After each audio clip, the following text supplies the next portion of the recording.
ખાંડવી બનાવવા માટે 1 કપ બેસન, અડધો કપ દહીં, 2 કપ પાણી, સ્વાદ અનુસાર મીઠું, હળદર, મરચાંનો પાવડર બરાબર મિક્સ કરી ગેસ પર મીડિયમ ફ્લેમ પર એને કન્ટિન્યુઅસ હલાવતા રહેવું.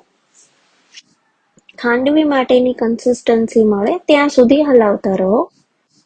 ત્યારબાદ એક ઊંડી પ્લેટમાં તેલ ચોપડી તેના પર ખાંડવીનું મિક્સ ટ્રાન્સફર કરી એને ઠંડુ થવા દો. 10 મિનિટ પછી એને નાના નાના પીસમાં કટ કરી લો.